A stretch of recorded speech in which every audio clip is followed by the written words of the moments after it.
Hi everyone, I'm Sarah Sammold. I'm the curator here at Gosford Regional Gallery, and today I'm going to show you through the Isolation exhibition. This is an exhibition of 11 Central Coast artists that I've invited to reflect on their time in isolation over the last couple of months. It includes a wide variety of artists from different backgrounds and working in different mediums. For some it was a time to bunker down in the studio, and for others it's been quite a stressful and challenging time. So I wanted to include a variety of different voices and perspectives in this show. This exhibition was quite unusual for me to curate. The gallery was closed, and instead of meeting with artists in person, I was looking online to see what people were sharing about their experiences.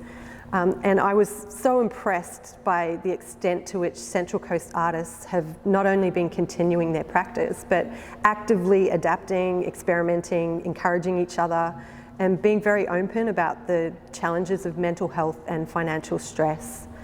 Artists tend to be very resilient people, and they contribute so much to our community, manifesting ideas and helping us in creative ways to process what we're all living through. Some of the artists in the show turn to the beauty of our natural environment on the coast, such as Margaret Westcott from Pearl Beach, and Tozer is another one, finding a real sense of solitude and calm out in nature.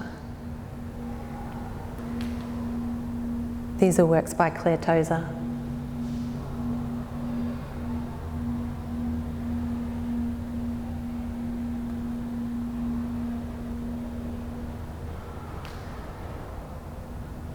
The artist Jane Gillings enjoyed the time in her garden so much during isolation, she decided to try and help other people by encouraging them to make a mandala and connect with nature and be creative during this time. And she actually made up all these kits and handed them out to people to try and help them. So we've tried to reimagine that project for this exhibition, and you can find more information about that on our website.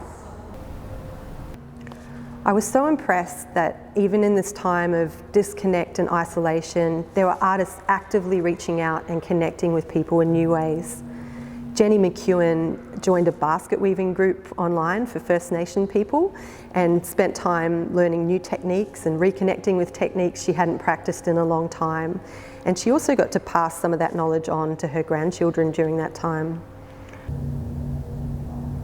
Family time is something that a lot of people mentioned as a feature of isolation, and there's an irony in that for some people it wasn't very isolating at all. It was actually quite crowded at home, with children and grandchildren returning and people having travel cancelled.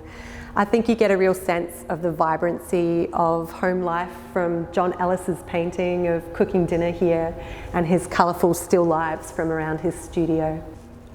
Jon is well known for his plein air painting, so I found it interesting to see the shift in his work into the interior domestic space during this time.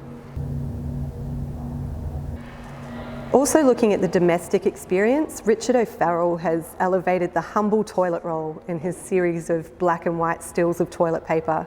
They're beautiful photographs, but also completely absurd. How did we get to a point where the humble toilet roll is a significant symbol of crisis? Cheryl Willcox shifted her focus to still life painting during this time, specifically to food and the snacks in her studio. She mentions in her artist statement that food took on a special significance to her during isolation, something that she normally associates with getting together and celebrating. But during this time it became more about seeking comfort and distraction, and I think we can all identify with that.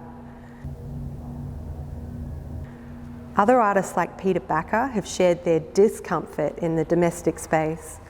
His etchings express the psychological experience of isolation and lockdown.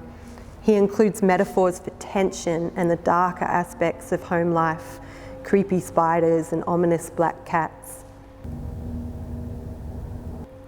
Ian Provest's Qualm is also an attempt to deal with anxiety. In his artist statement, he speaks about becoming aware of an unhealthy, escalating adrenaline in the community and myself. and he decided to divert this energy into creating art. I'm really intrigued by the image that he came up with. Hundreds of discarded playing balls stranded on a sandbank in the middle of the night. There's a haunting sense of absence and distance in this work that I find really poetic. Shirin Shamie is another artist who has channeled the escalating adrenaline of the moment into art making. She has produced a series of portraits of medical workers.